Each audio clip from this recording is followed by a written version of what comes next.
როგორი მსხვერპლად. დამსხვრევის მერე როგორ სწავლობთ ახალი ბზარების გაჩენას. ეს შესამჩნევია? შეიძლება მეზობელმა დამინახოს. შეიძლება ეს ქუჩაში ყოველდღიურად წინ დაგემართოს. წვიმაშიც. პირველი ბზარი საგან გაშოვა. მედიცინა უძლურია.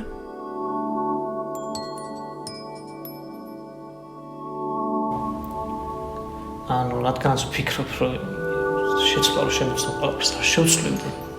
დადებითი მოვლენა უფრო ჩემსხურებაში ვიდრე უარყოფითი რა. იმიტომ რომ რაღაცა მისტიკურობაც შეიძლება მოვიკითხოთ ამ ამბავში. ახალი არ იყო ჩემთვის ეგ რაღაცა ეგეთის მიღება რა სინთეთიკური საშუალების რაც იწევდა ეგეთ რაღაცას, მაგრამ ეგ კონკრეტული აღმოჩნდა ახალი და შეუსაბამო ჩემთვის და რა გარემოცვაშიც ვიყავი, ეგ არ იყო ჩემი ახლო გარემოცვა და რაღაცა ისე მოხდა რა სპონტანურად ეგ ამბავი. მე აღმოჩნდი იქ ჰოსპიტალში და 3 დღე და 12 საათი თუ რაღაც ვიყავი ამ ხელოვნურ ძილში. და იქ ისეთ მდგომარეობა იყო უკვე, მთავარი იყო უბრალოდ მისუნთქა და უშუალოდ არ იყო როგორ მდგომარეობაში ვიქნებოდი რა. წარმოიდგინე, როგორ ადამიანი როგორ მაგდროს როგორ მდგომარეობაშია, რომ სულ ჯამთელი იყავი გუშინ, მაგრამ დღეს უნდა რომ სულ ერთია როგორ იქნები თუნდაც რა. საერთოდ სხვაგან იყო თავარი ცოცხალი იყო რა, იმისთვის ეგ ხდება პრიორიტეტი.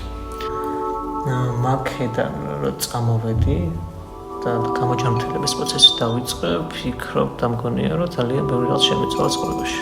თუ არც, მაგრამ ალბათ შეიძლება გავაცნობიერო უბრალოდ რომ სიმერაც გადავიტანე და უნდა გამომიყენებინა ეს შანსი თუ რაღაც ეგეთი და მე ჩემით მოვახერხე ისე რომ სულ შემეცვალა ჩემი მსოფლმხედველობა, მაგრამ შეიძლება თავისთავადაც მოხდა ეგ.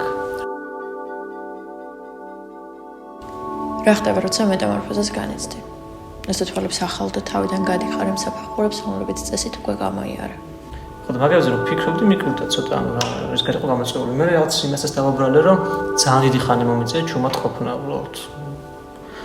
ბევრ ადამიანში ვიყავი ადამიანი, რომელიც უბრალოდ ისმენდა. იმიტომ რომ უბრალოდ ვერ ლაპარაკობდი. მე რაღაც პერიოდი ლაპარაკი დავიწყე, იმდენად მიჭირდა მაინც ასოების წარმოთქმა, რომ ალბათ ეგეც რაღაც მომენტში მაკომპლექსებდა და ხშირად ავლაპარაკობდი. даже მეშინოდა რომ არ დავჩენილიყავი. ისიც თუნდაც რაღაც მომენტში პიროვნული ცვლილება გამოიწვია ჩემში, დამოკიდებული იყო მაგაზე ძალიან ლოგური ახსნა აქვს რა, იმიტომ რომ ადამიანი როცა სიტუაციებში შეხედავ, აი გაიაზრებ რომ ცნაირ მკვდარი ხარ და უცებ თავიდან თან ესე ნელ-ნელა ეტაპობრივად იხდგენ ყველაფერს და ამას მიმდინარედ დიდი დრო დაჭირდა. ამის გააზრებაში გეხმარებოდა რომ აი ძალიან სწორად იყავ, იმიტომ რომ თვეები რო ვერ ლაპარაკობ საკმარისია იმისთვის რომ სუპერ გააზრებული გქონდეს რომ თავიდან ხარ აწყობილი. ეს გაგრძელდებოდა ბევრი ხანი რა, პერიოდი. მე ხმაც რო დავიბრუნე, ხო ასოებსაც ვერ ვამბობდი და მაინც ეს იყო мотиваცია იმის რომ ნაკლები მელაპარაკა.